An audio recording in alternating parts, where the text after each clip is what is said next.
이른 아침 자연인이 나갈 채비를 했습니다. SUV 운전자는 멀찍이서 그 모습을 잠자코 지켜봤습니다.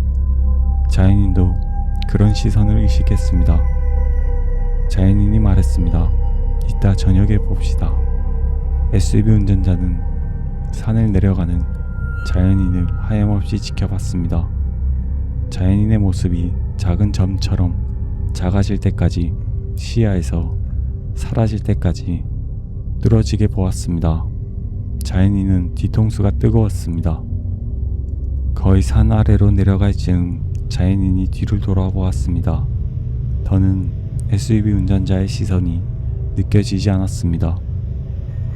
자연인은 주변을 살피다가 다른 길로 빠져 내려왔던 산으로 다시 올라가기 시작했습니다. SUV 운전자를 몰래 숨어 지켜볼 심산이었습니다.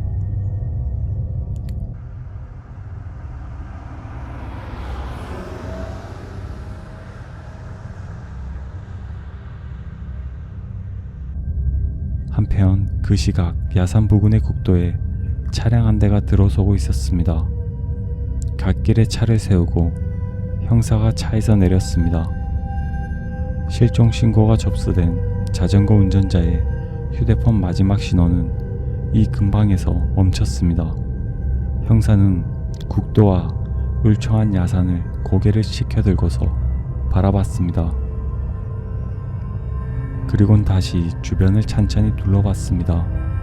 별다른 특이점은 보이지 않았습니다. 그러던 이때 형사의 시선이 한 곳으로 향했습니다. 그것은 덩그러니 세워져 있는 SUV 차량이었습니다. 형사는 긴장한 얼굴로 차량이 있는 곳으로 천천히 걸어가기 시작했습니다. 그 즈음 SUV 운전자는 자전거를 다시 파헤치기 위해 자신이 묻어든 곳으로 달려왔습니다. 하지만 이내 SUV 운전자는 혼란스러움을 느꼈습니다. 자전거를 묻어든 정확한 위치가 헷갈렸기 때문입니다. 그땐 아주 어두운 시간대이고 초행길이었고 설상가상 자연인까지 만났기에 당황을 하여 정확한 장소를 생각해둘 겨를이 없었습니다. SUV 운전자는 당황스러움을 감추지 못한 채 정신없이 주변의 땅들을 미친 듯 파헤치기 시작했습니다. 엎친 데 덮친 격 비까지 내리기 시작하며 상황은 더 어려워졌습니다.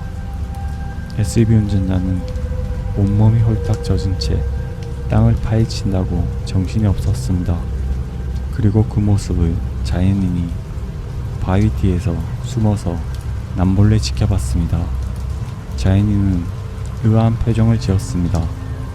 한편 형사는 야산 아래에 세워져 있는 SUV 차량 앞에 도착했습니다. 이 야산엔 웬 차량이 있는 건지 도통 잘 이해가 되질 않았습니다. 방치되어 버려진 것인지 아니면 잠시 세워둔 것인지 헷갈렸습니다. 그리고 이것이 이번 실종 사건과 연관성이 있는 것인지 의문점이 들었습니다. 이때 형사의 시선이 SUV 차량의 트렁크 쪽으로 향했습니다. 트렁크엔 자전거 운전자의 시신이 있었습니다. 추운 날씨 탓에 부패는 느리게 진행되었기에 냄새는 그다지 심하지 않았습니다. 형사는 한숨을 길게 내쉬었습니다. 이때 비는 점차 거세게 내리기 시작했습니다. 형사는 별다른 수가 떠오르지 않아 일단 차량 번호를 메모했습니다. 형사는 내리는 비를 피하기 위해 급히 자신의 차로 돌아갔습니다. 그리곤 경찰서로 돌아가기 위해 운전대를 잡았습니다.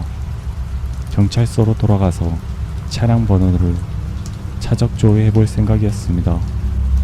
그 시각 SUV 운전자는 비를 맞으며 땅을 계속 파헤치고 있었습니다. 구덩이들이 삽시간에 늘었습니다. 그때 자연인이 실수로 나뭇가지를 밟았습니다. 인기척을 느낀 SUV 운전자가 뒤를 돌아봤습니다. SUV 운전자는 소리가 난 곳으로 달려갔습니다. 하지만 아무도 없었습니다. 자연인은 보다 빠르게 이미 다른 곳에 몸을 숨겼습니다. SUV 운전자는 불길한 생각에 잠겼습니다. 왠지 모를 불안감이 엄습했습니다. 그리고 불현듯 트렁크 속 시신이 생각났습니다. SUV 운전자는 미친 듯이 산 아래로 내려갔습니다. 숨을 헐떡이며 주차는 자신의 SUV 차량을 확인했습니다. 그리고 이내 눈빛이 살기로 가득 찼습니다. SUV 차량 주위에 발자국이 있었습니다. 그것은 자신의 발자국이 아니었습니다. 좀 전에 다녀간 형사의 발자국이었습니다. SUV 운전자는 곰곰이 생각했습니다. 이 야산은 오직 둘뿐인데 그렇다면 이 발자국은 누구의 것일까? 자연인이 뭔가를 알아낸 것인가?